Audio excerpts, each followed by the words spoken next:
Assalamualaikum, halo Psikologi Squad.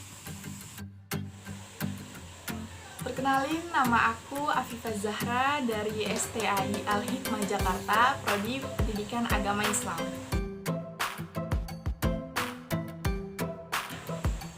Nah, di video ini aku akan menyelesaikan tugas akhir semester STAI Al-Hikmah Jakarta tentang pembahasan konsep dasar psikologi umum. Nah, pembahasan yang pertama kita bahas tentang pengertian psikologi. Menurut asal katanya, psikologi berasal dari bahasa Yunani, yaitu psais dan logos. Psais berarti jiwa, sukma dan roh, sedangkan logos berarti ilmu pengetahuan atau studi. Jadi, pengertian psikologi secara fitrah adalah ilmu tentang jiwa. Nah, ada beberapa para ahli psikologi yang mendefinisikan apa itu psikologi. Yang pertama, ada Robert S. Woodward and D.G. Marcuria mengatakan bahwa psikologi adalah ilmu yang mempelajari aktivitas-aktivitas individu dalam hubungan dengan lingkungannya.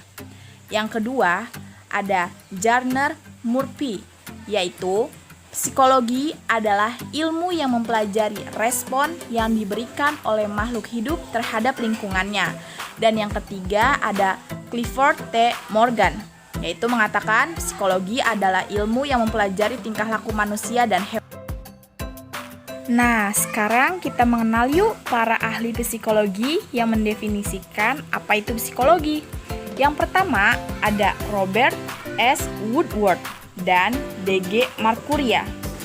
Beliau ini yang mengatakan bahwa psikologi adalah ilmu yang mempelajari aktivitas-aktivitas individu dalam hubungan lingkungannya. Nih, beliau yang bernama Robert S. Woodward. Nah, yang kedua ada Gardner Murphy, yaitu beliau yang mengatakan psikologi adalah ilmu yang mempelajari respon yang diberikan oleh makhluk hidup terhadap lingkungannya. Beliau yang bernama Gardner Murphy. Nah, dan yang ketiga ini yaitu bernama Clifford T. Morgan. Beliau ini yang mengatakan psikologi adalah ilmu yang mempelajari tingkah laku manusia dan hewan.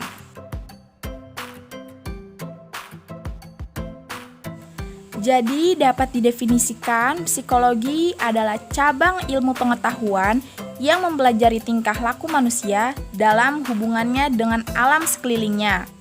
Mempelajari tingkah laku manusia dalam hubungannya dengan sesama manusia dan mempelajari aktivitas-aktivitas jiwa yang tidak tampak dalam pernyataan-pernyataan, misalnya seperti melamun, berfantasi, yang tidak diekspresikan, dan sebagainya. Dan sekarang kita bahas yaitu tentang objek studi dan ruang lingkup psikologi. Objek psikologi dibagi menjadi dua, yaitu yang pertama ada objek material dan yang kedua ada objek formal. Yang dimaksud dengan objek material yaitu sesuatu yang dibahas, dipelajari, atau diselidiki, atau sesuatu unsur yang ditentukan, atau sesuatu yang dijadikan sasaran pemikiran. Objek material mencangkup apa saja, yaitu seperti kerohanian, nilai-nilai, atau ide-ide. Nah, objeknya yaitu manusia. Jadi, dapat disimpulkan bahwa objek material adalah sesuatu yang dapat dibahas, dipelajari, atau diselidiki. Dan yang kedua yaitu objek formal. Yang dimaksud dengan objek formal yaitu cara memandang, cara meninjau yang dilakukan oleh seseorang peneliti terhadap objek materialnya, serta prinsip-prinsip yang digunakan.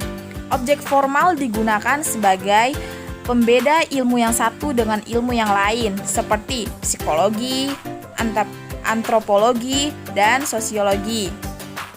Nah, objeknya itu dari segi tingkah laku manusia.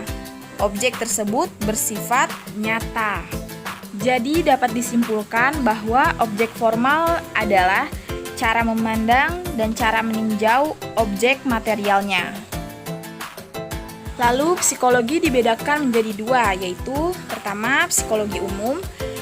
Psikologi umum adalah psikologi yang menyelidiki dan mempelajari kegiatan-kegiatan atau aktivitas-aktivitas psikis manusia pada umumnya yang dewasa, yang normal, dan yang beradab atau berkultur.